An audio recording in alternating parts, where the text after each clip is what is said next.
All right, 16.2, limits. Given a function f with a discontinuity at a particular value of x equals c, how do you use limits to find the number f of x stays close to when x is kept close to c, but x is not equal to c?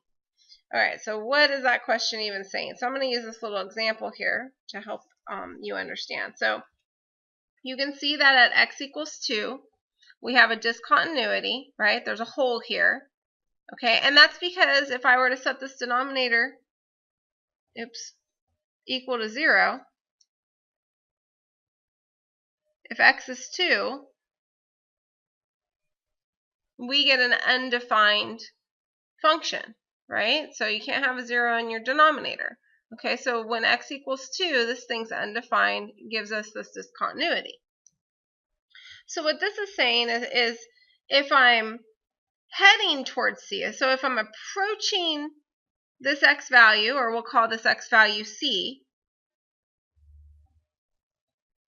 if I'm approaching it from either the left or the right, approximately what value am I approaching for my limit, okay, or for my y-axis? Approximately what f value, okay, for function f, approximately what value am I getting out when I'm approaching c from either the right or the left? And it looks to me like it's approximately 7.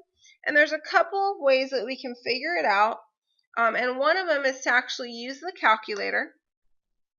And I'm going to show you a few more ways. But why don't we just go ahead and see? So if I put this function into my calculator,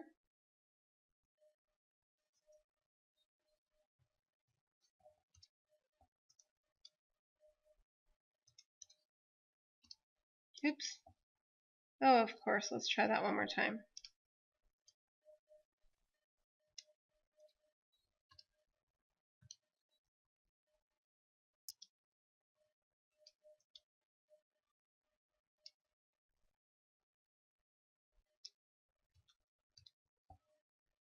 Okay, and so really, oh wait, let me divide this, so the whole thing.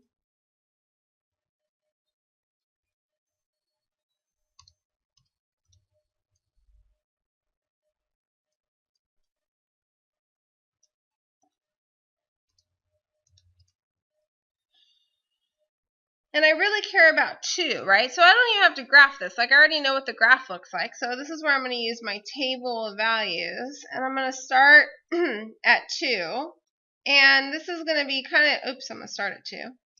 And it's going to be tricky. I'm going to go up by very, very, very small increments, something like that. So looking at my table of values, and what I've done here is I've ended up going a little too small, so it's recognizing that that's not really 7, that's 7.0003. You can see that, and this isn't really 2, it's 1.99999, but I've gone too small for my calculator to show you that. So what I see is that actually when x is 2, I'm getting an error because it's undefined. But all around that, so as I come from the left, right, 1.99999, however many nines I have there, it looks like I'm approaching 7. It's really 7.00003. And then as I approach from the right over here, so that's really 2.00001, I'm getting to 6.99997. So what I can see is that as I approach 2, or my c here, my x equals c, from both the left and the right, even though it's discontinuous at 2, I can say, well, it's going to approach approximately 7. Okay, so that would be the limit as x approaches 2 of this function. So there I just used my calculator, but I could write something like the limit as x approaches 2 of this thing. How about I just call it f of x for right now? I'll come back and do a little bit more math with it. Is going to equal 7. And for that one, I used my calculator, which sometimes you'll want to use your calculator. Other times you won't be allowed your calculator, so you're going to have to figure that out. Okay, so let's give you a definition for a limit. And I'm going to write this kind of weird, but it's in a way so that way you can memorize it. So and you're going to see this again next year in calculus. L is the limit of f of x as x approaches c, if and only if L is the one number you can keep f of x arbitrarily close to just by keeping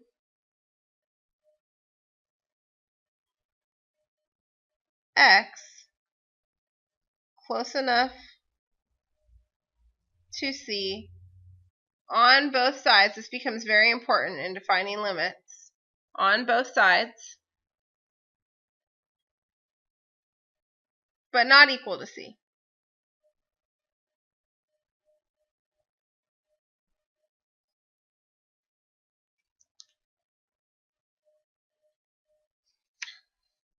The way that we actually write it is L equals, and the way that we say it too, the limit as x approaches c of f of x.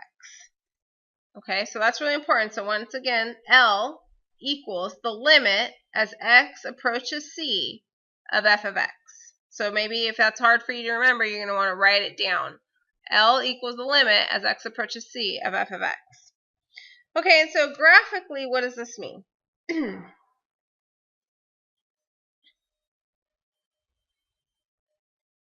So let's see, I'll just draw some random graph here. It's going to look like this. I'm going to have some hole here, and then I'll continue on. Okay, and we're going to choose some place where, we'll choose some place where it's discontinued, which is this place right here. So I'm going to call that C.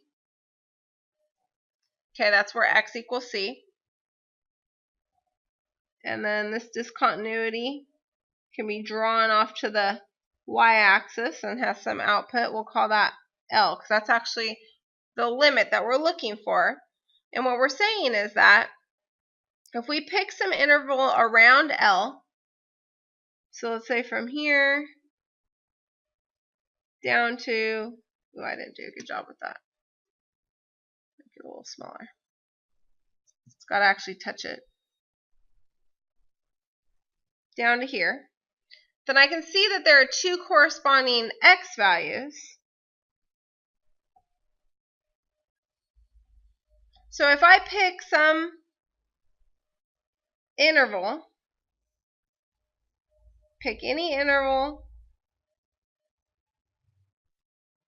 around L, f of x stays in here.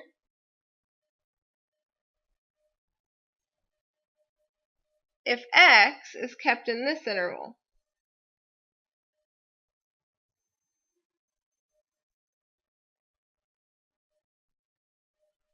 That's a little bit more complicated probably than we need to worry about right now, but you can see that there's this interval around L and there's this interval around C. So if I pick any amount of number in this interval, okay, close to this limit, I'm going to be somewhere close to C.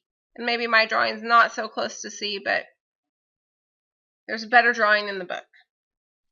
Oh, and another thing is that it's important that we remember we're talking about both sides. Okay, so coming towards C from the right and coming towards C from the left. Okay, so when we're talking about the limit here, x approaches C. If it looks like this, then it's just from both left and right.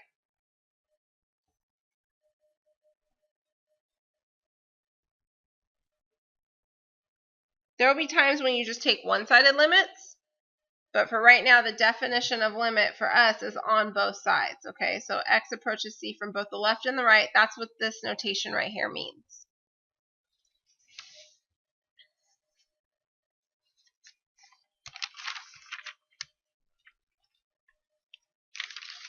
Okay, so, excuse me, math. I'm choking on something. Mathematically, how can I find this limit? So I want to show you how to do that right now. So the first thing you want to do is you want to divide out your denominator. Okay, so I'm going to use synthetic division for that.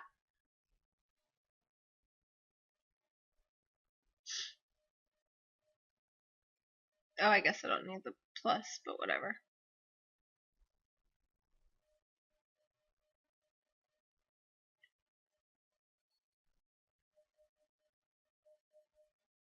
Okay, so it divided in really nicely. That's great.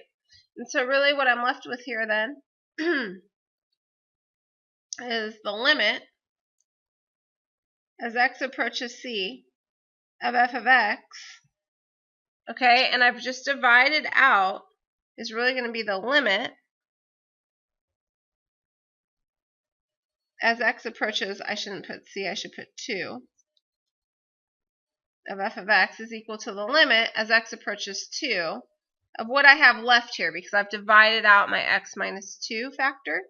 And so I could say it's x squared minus 7x plus 17.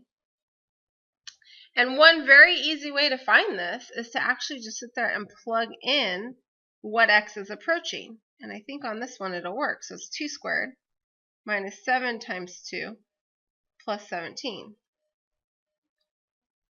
So we get 4 minus 14 plus 17. So that's actually negative 10 plus 17 is going to give me 7. So that's a way to do this mathematically, or you can use your calculator like we did originally. Okay, 2 ways of getting the same thing. Okay, so let's do another, I think, oh no, this one's not like that. This one's a little bit different. This one's just using graphically, so just like using your graphing calculator. So we're going to find each limit and use the definition of limit to explain your answer. Okay, so find each limit and use the definition of limit to explain your answer. So the limit as x approaches 1 of f of x. So remember, the definition said that you were approaching it from both the left and the right, and it wasn't where x equals c, it's as x approaches c, right? So it's as we get close to 1, not at 1. So as we get close to 1, we're looking at our graph here. From the left, it looks like I'm approaching 2, and from the right, it also looks like I'm approaching 2. F of 1 equals 1. But that's not what I care about, remember? And the definition of limit said not at x equals c, okay, but as you approach x equals c from the left and from the right. So let's go back to our definition. It also says that the limit is the one number you can keep f of x arbitrarily close to just by keeping x close enough to c on both sides, but not equal to c. Okay, so we're not looking for the actual value of f of 1. We're looking for the limit as this thing approaches 1. Okay, so we know that our limit's going to be 2. And we can say f of x stays close to 2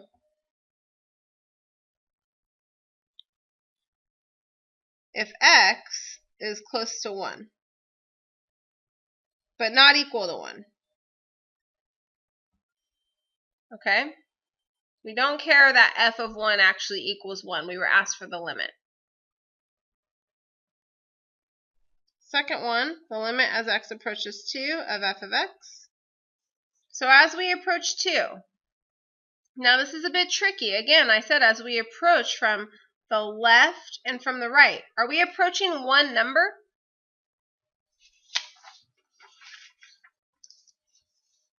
So again, L is the one number you can keep f of x arbitrarily close to by keeping x close to c on both sides. So let's look at that. As I come from the left, I'm approaching 3. But as I come from the right, I'm approaching 4. So it's either 3 or 4. Well, it can't be either because it's the one number. Okay? So this we call this does not exist. Or you could abbreviate it DNE.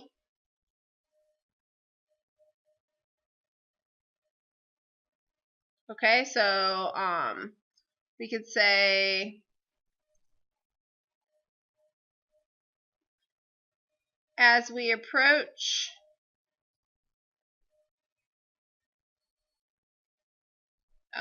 two, let's say x equals 2,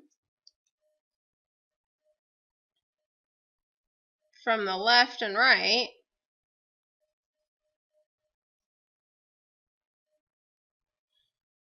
f of x approaches two numbers, two different numbers. Okay, and it can only be one number. Okay, so let's try as x approaches 3, so the limit as x goes to 3, of f of x. So as I approach 3 from the left, I'm heading to 5 on my output, and as I approach 3 from the right, I'm also heading to 5. Okay, so we know that the limit is equal to 5. We can say that f of x stays close to 5 if x is kept close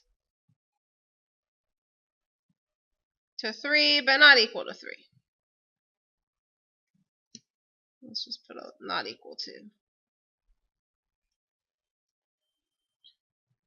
All right, D, the limit as x approaches 4 of f of x.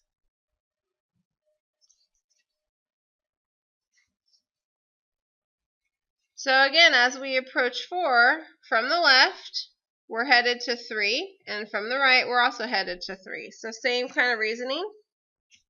So this is going to equal 3. F of x stays close to 3 if x is kept close to 4, but not equal to 4.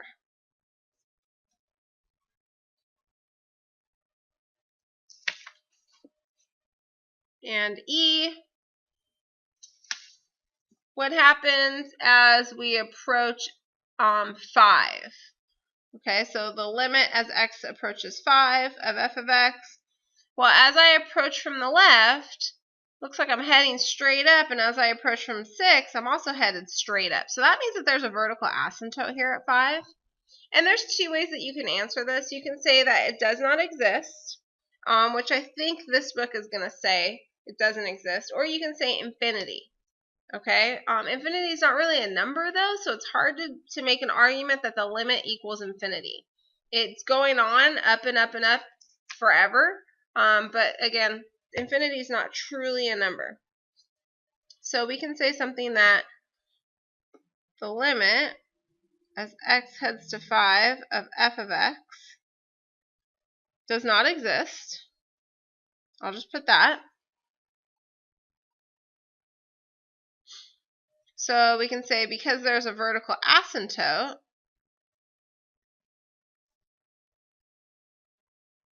I'll abbreviate VA, but if you don't know that, then you should write it all out. F of x becomes infinite there.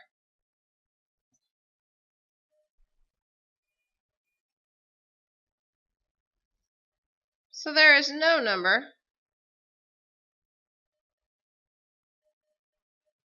f of x stays close to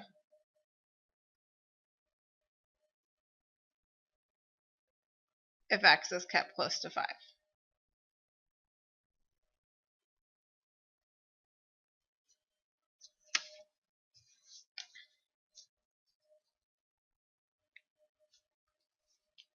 All right, moving on. So now doing things with more algebra instead of just looking at graphs. So the stuff that we just did on that last page should be super easy for you guys.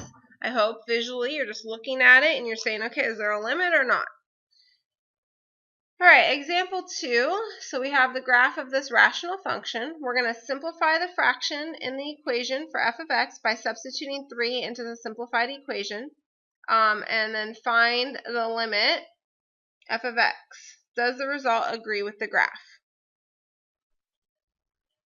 First, we have to simplify the equation. So I think we're going to do like what we did on our first, that initial function that I showed you. We should do some synthetic division.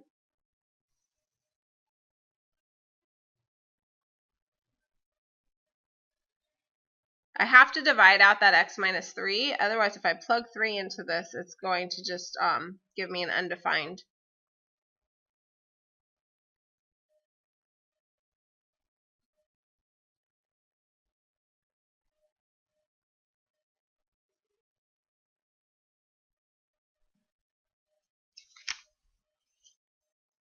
Okay, so this actually leaves me with x squared minus 2x plus 2.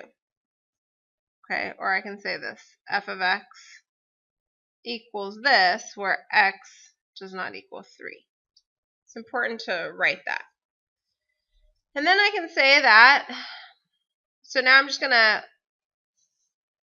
substitute 3 into the simplified equation to find the limit as x approaches 3 of f of x. So I can say L equals the limit as x approaches 3, and I'm going to do that of x squared minus 2x plus 2. And really, usually, if it's not going to make it undefined, then what you can do is you can just go straight over here and you can plug in 3. So if I plug 3 in,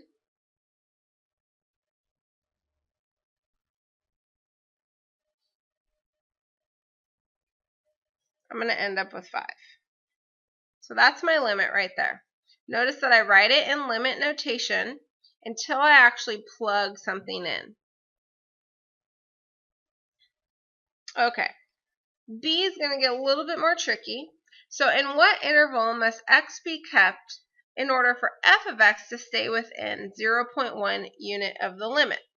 Okay, so to be within 0.1 unit of the limit, basically I want to make sure that my output is either 0.1 bigger than the limit or 0.1 smaller than the limit. And the limit right now is 5.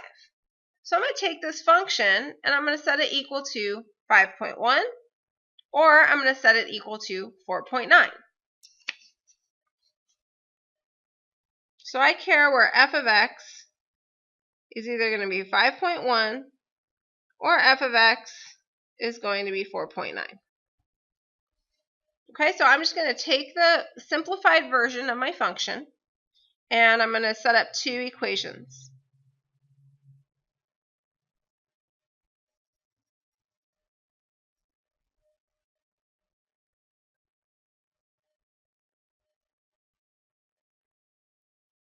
And then I can do a whole bunch of simplifying, well, some simplifying. I can put these things into standard form.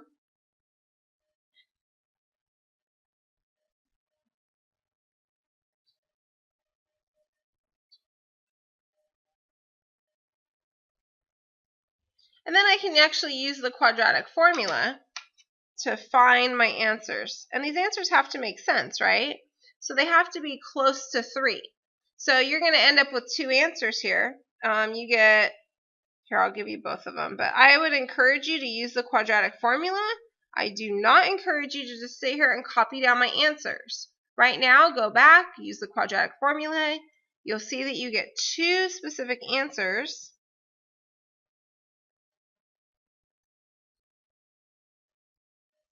But it won't make any sense to get this -1 because that's nowhere near 3. So we're not going to use that answer.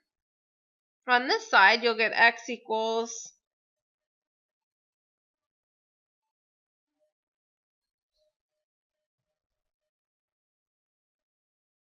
and again, we're trying to keep it close to 3, so using this answer would not make any sense. Okay, so you can use these 2 numbers to say, well, x should be somewhere in between. We'll use the 2.9748 and the 3.0248.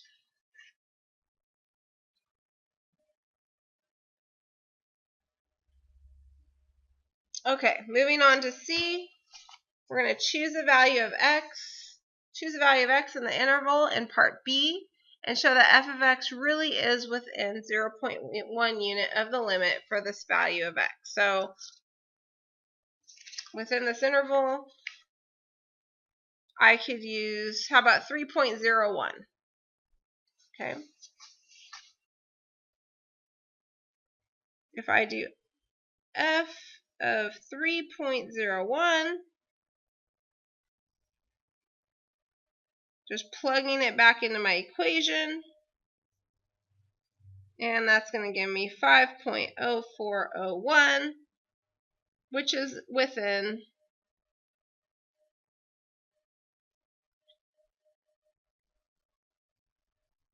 0.1 units of 5.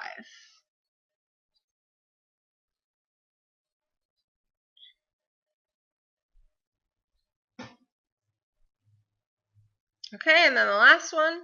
Would the procedure in parts B and C work for any interval containing L, no matter how small? And yes, it will, because f of x stays arbitrarily close to 5 when x is close to 3 but not equal to 3. So where can I answer that? I'm out of room here. How about we just go here? Yes.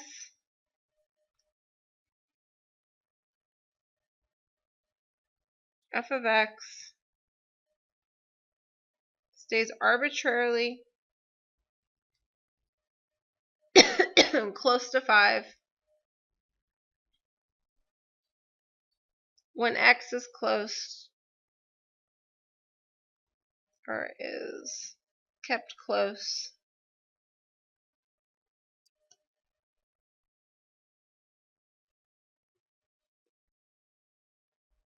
to 3 but not equal to 3. Good enough. I gave myself so much room, I thought, but obviously not enough room here. Okay, moving on to example 3.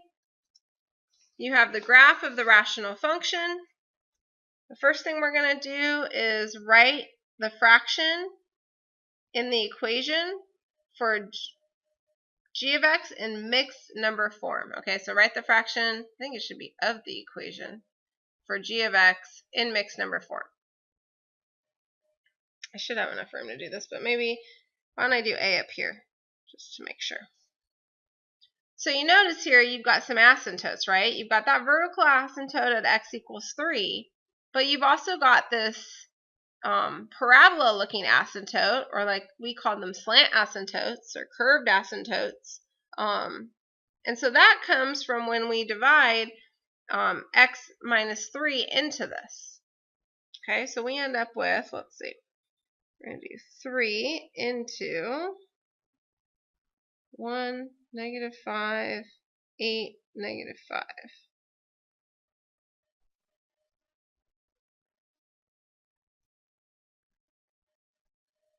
So see, x minus 3 is not actually a factor. I did something wrong here. Oh, 2 times 3 is not 15. It is 6. Thank you. But still, we end up with a fraction left, or we end up with something left over. So we know that x minus 3 is not actually a factor of this thing. Okay, so what we end up with here, we'll still have x squared minus 2x plus 2 plus, and then we have 1 over x minus 3.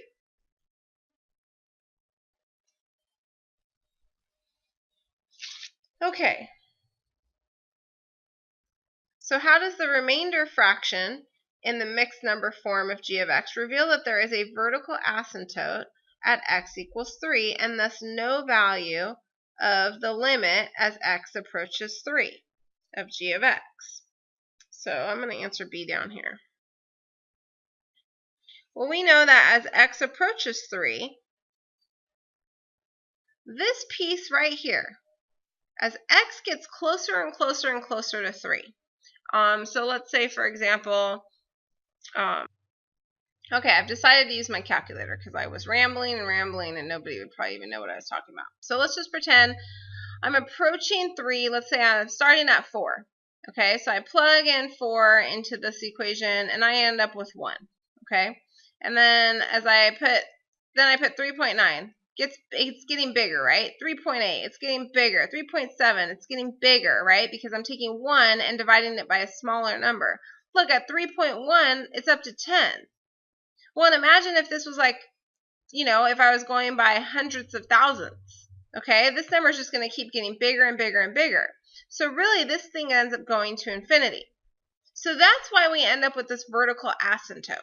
Okay, we don't end up with a hole or a discontinuity. We end up with it is a discontinuity, it's a type of discontinuity, but a vertical asymptote instead of just a hole. Okay, so we can say that as x approaches 3, y equals 1 over x minus 3 becomes infinite. In other words, the limit as x approaches 3 of 1 over x minus 3 equals infinity. Okay, and again, you can't really say equals infinity, but just so that you have it becomes infinite. Therefore, we have a vertical asymptote. So that's one way that you can determine if you have a vertical asymptote somewhere in a graph. Maybe you're not allowed your graphing calculator. Hey, do I have a vertical asymptote there? Do I have a hole there? Right? The last ones, a couple that we did do, when you divided, you didn't have a remainder. So you didn't end up with a vertical asymptote, you just ended up with a hole. All right, looking at C, how is the polynomial part of the mixed number form of g of x related to the graph of function g? And hopefully you can remember this, I think we did this in the beginning of the year, but the rest of this is going to be your other asymptote. It's going to give you this parabola asymptote, right?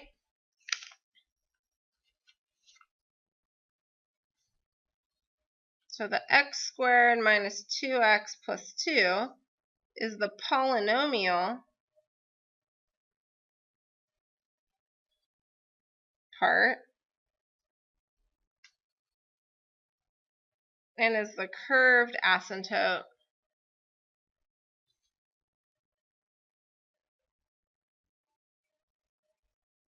for the graph.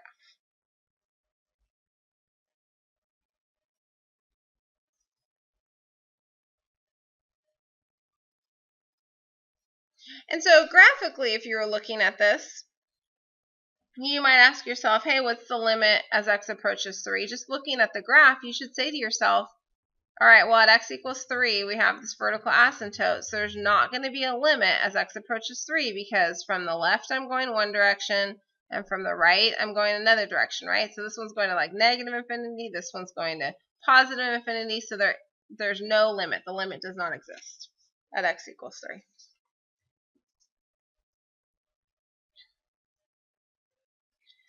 Okay, example 4. All right, so given that the limit as x approaches 1 of h of x is equal to h of 1. Okay, so here's h of x. You plug 1 in,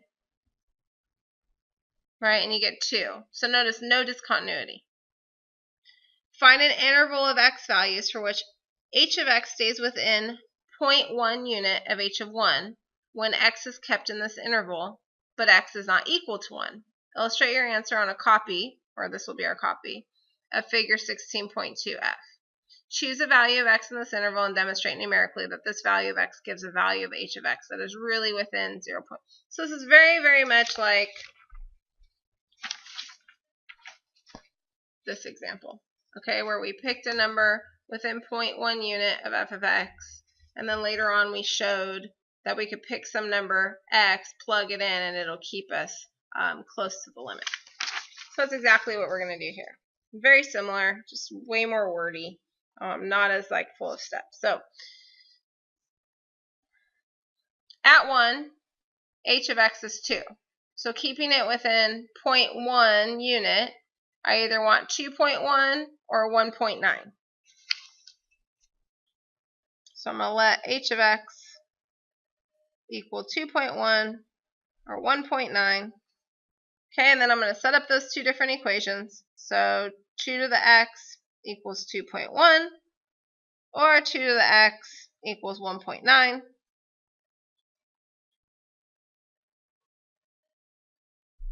Okay, so solving this, now I got to solve for x, so I need to use logarithms. So I'm going to have x log of 2 equals log of 2.1, solving for x. And we get approximately 1.0703. So that's one of them. And then doing that on the other side.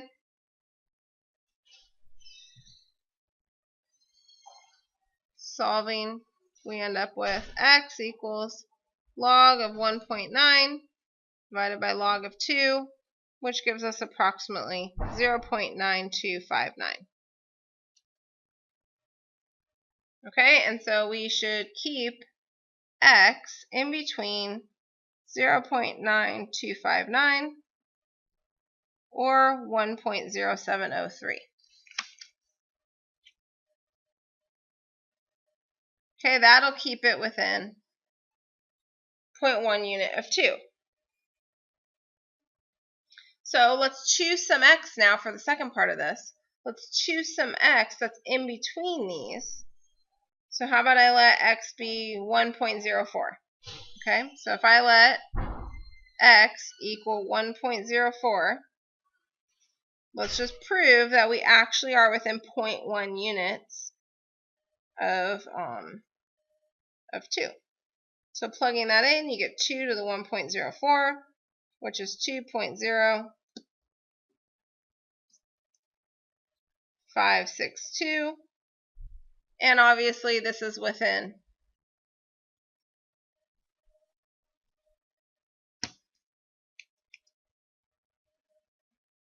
0.1 unit of 2. Okay, now this is an example of where if you were given this and you had to find the limit as x approached 1, it would actually, the limit is actually equal to h of 1 because there's no discontinuity. There's nothing undefined. So I can always say that the limit as x goes to 1 of h of x, for this example, will equal h of 1, which is actually 2, since h of x is defined at x equals 1. Okay, so that's the difference between when can I just plug it in and when am I going to have to do some other algebraic stuff or maybe even graph it to understand where the limit is. Okay, oh, and then I have to actually show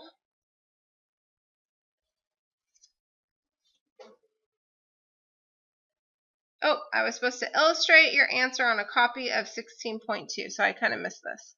Sorry. Illustrate my answer.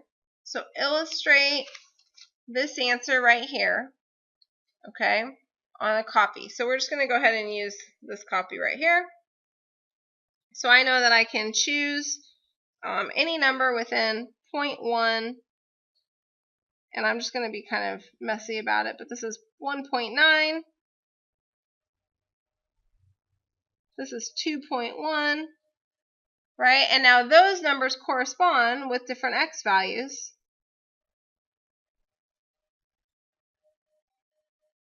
Okay, and those x values we solved for. They were right here. So 0.9259 or 1.0703. And then I chose something that was approximately right here, and it did. It corresponded with something just right above 2.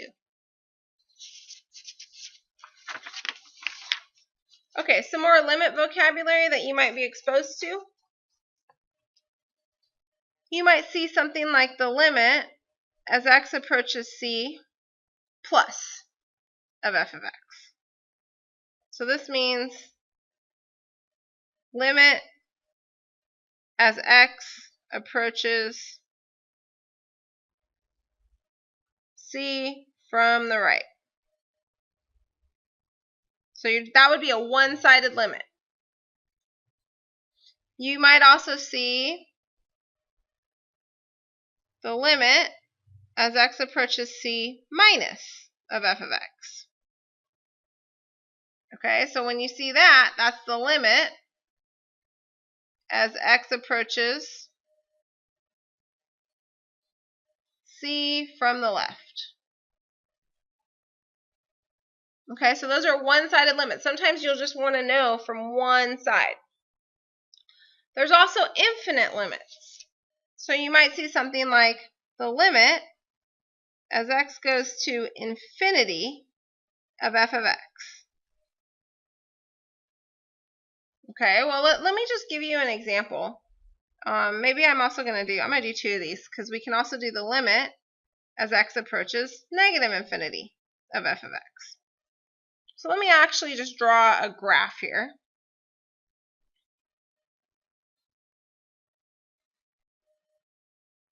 So let's say, for example, here's 2. My graph looks, on the right-hand side, it looks something like this. And on the left-hand side, it looks something like that. Let's just pretend there's a little, like, it's approaching 2. Okay?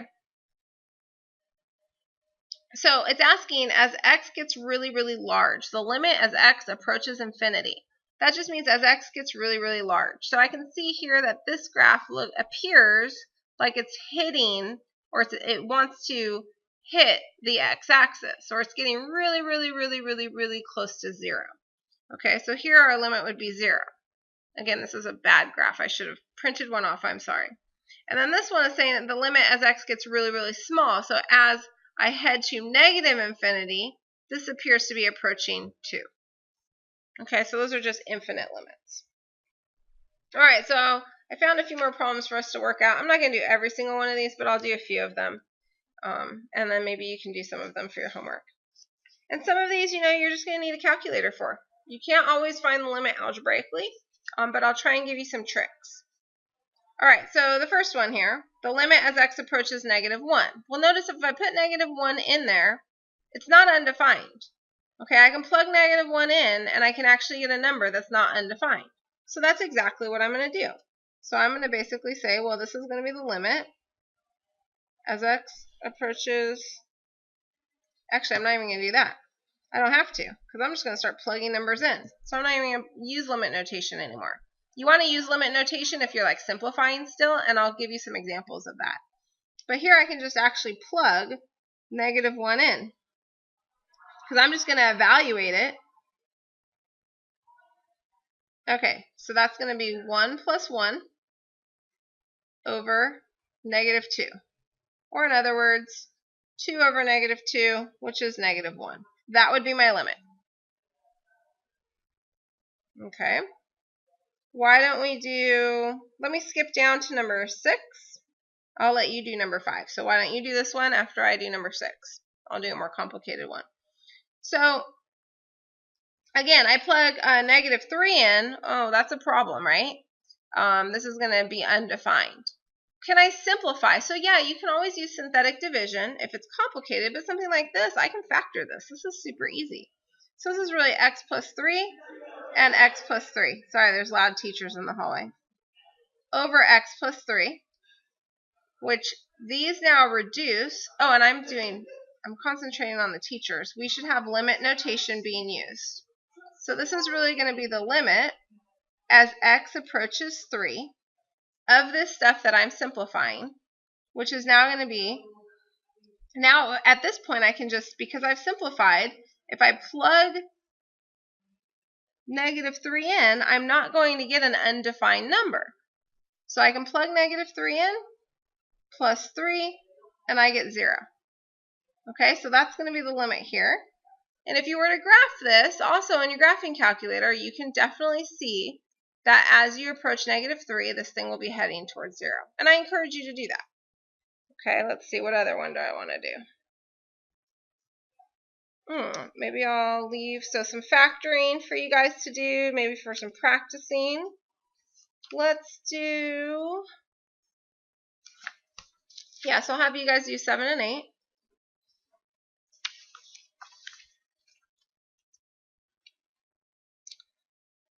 Let's do an infinite one. Okay, so how about number 11 here? So we're going to do, now, you can't plug infinity in. Infinity is not a number, so that's not going to work. So instead what you can do, and here's a little trick, anytime you're dealing with infinite limits, find your highest power of x. In this example, my highest power of x is x squared. And I'm going to go through and I'm going to divide every single thing by x squared, every single term. So I'm going to say that this will be the limit as x goes to negative infinity. And in the numerator, I'll do 2x divided by x squared. And I'll also do x squared divided by x squared plus 5 divided by x squared. So maybe write yourself a note, okay, a little star here. Okay, anytime you're dealing with infinite limits, you can divide out the largest power of x. You got to do it to numerator and denominator, okay? But once you do that, then look what happens. So this reduces, so now I've really got 2 over x, okay? This reduces and just becomes 1, and then I've got 5 over x squared.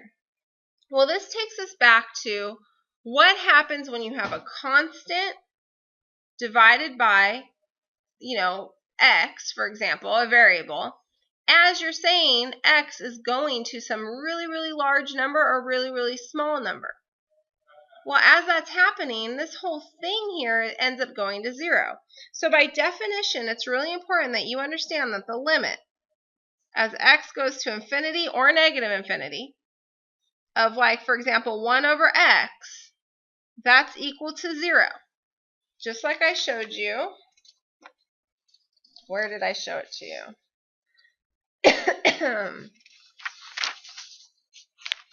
In this example, right? We were using x minus 3.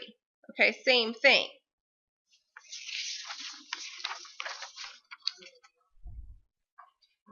So, this limit then, well, 2 divided by x, as x is going to negative infinity, this whole thing is going to 0.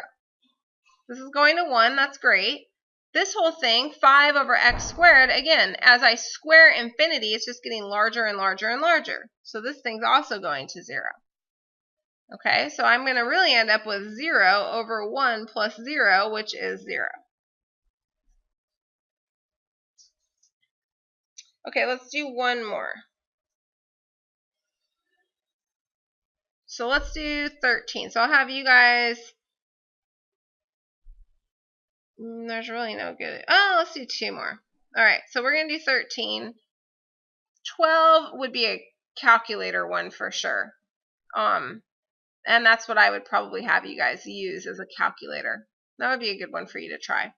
All right, so the number 13, the limit as x approaches negative 5 from the right of 10 over x plus 5.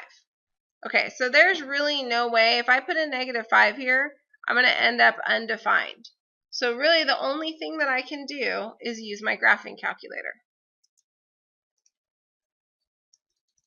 Or have a really good idea of what this graph is. Maybe that's where I should start. So we know that I'm going to have a vertical asymptote at negative 5.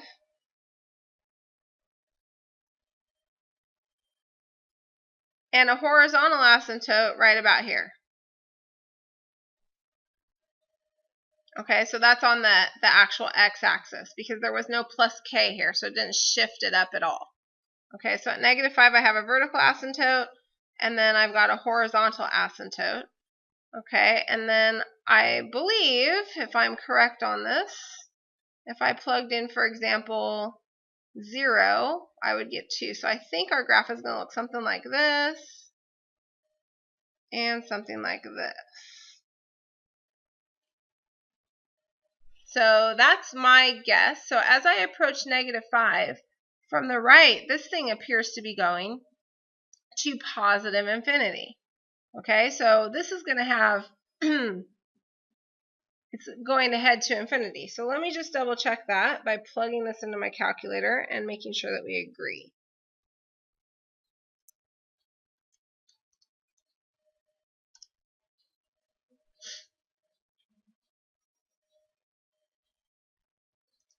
Setting my table for negative 5, and I'll change by 0.1. Let's just see what that does for us.